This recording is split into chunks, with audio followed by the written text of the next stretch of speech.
In today's video, I'm going to cover the 5 mistakes you're making when it comes to running Facebook ads.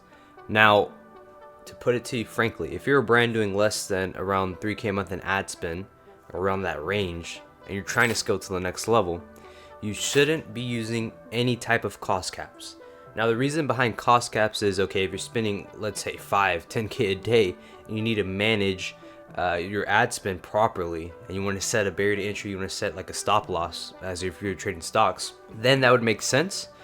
But if you're around $100, $200 a day in ad spend, right, it really just makes no sense to use cost caps because you're hurting your bottom line, you're attracting middle funnel / bottom of the funnel customers, and you're not growing your profit.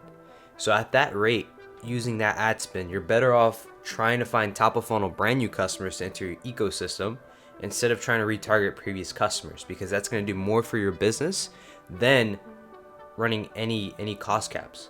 So with that being said, I would say if you're at that early stage, right, avoid cost caps as much as possible. Even though you see it on Twitter, even though you see it on LinkedIn, just go full CBO. Now, this ties into my next point, using interest-based targeting at that ad spend. It's a mistake you should avoid. The reason for this is because you're strapped for cash, you don't have that many resources, you don't have that ton of capital to utilize. So the most efficient method is putting your budget at the campaign level, using dynamic creative tests to go about your creative testing, and with CBO, Meta's allocating spend to what they deem for the end user. So in a long enough time horizon, 80% of your budget is actually going to winners, and 20% of your budget is going to testing. Whereas if you do interest-based, you set your budget on the ad set level, you're giving each ad set a set amount of spend. So on a long enough time horizon, majority of your spending actually goes to losers and minority goes to actually winners. So it's very important that we need to be efficient with our capital. We need to test effectively.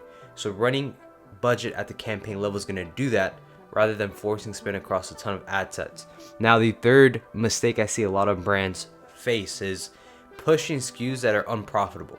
This is like your gross margins less than 70 to 75%. You have one single SKU, and ultimately you're baking on LTV to make a profit, right? You're like, oh, I could afford to be break even on the front end, I'm baking on that LTV. Whereas the brands that are crushing 2024 have first order profit. So the way we create first order profit is either you have one single SKU and the gross margin is above that 70 to 75% mark.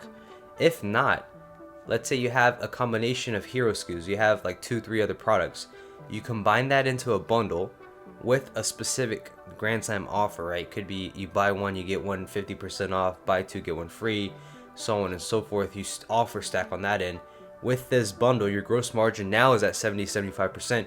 You have more net profit to work with, and your AOV raises from like 45, 35 to now your AOV is around that 70, 75, $100 mark, and you have more room to play with in case like unstabilization happens with Meta.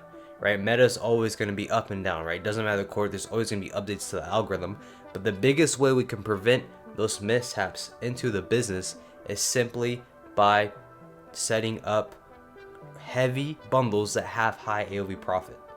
That's the simplest method you can use. It's the simplest factor we can utilize to scale.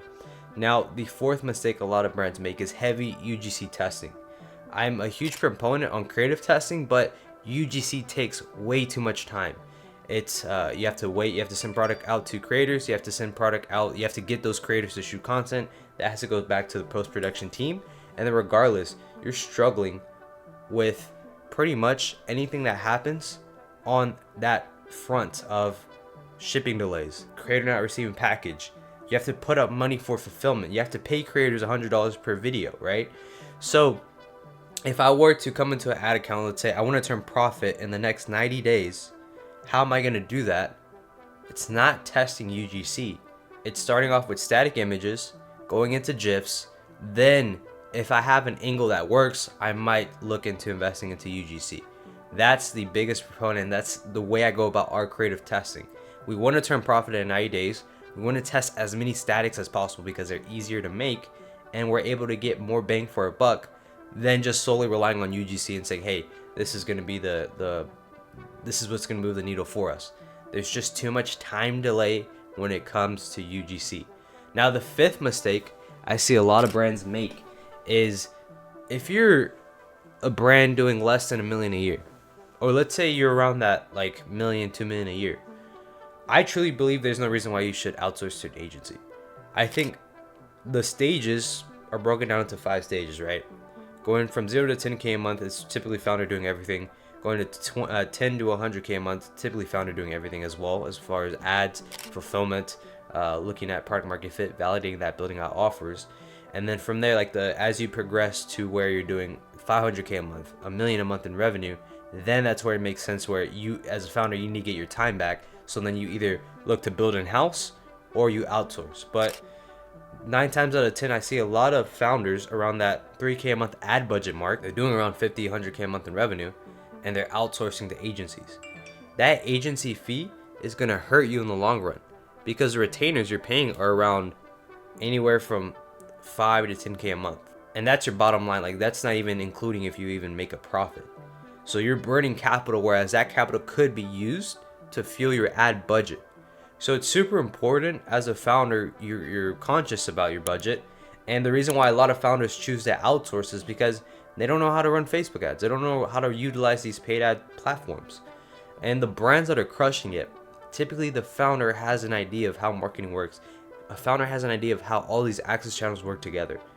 So if I were coming into a company as a fractional CMO, right, the steps I would follow are pretty simple. If I want to turn a profit, I want to hit around 12 million a year in revenue. High AOV bundle, simplify the campaign structure, organize creative testing where you're going static shifts, UGC, build Grand Slam offers that have a gross margin, or build bundles that have a gross margin above 75%. And then from there, look to build in-house.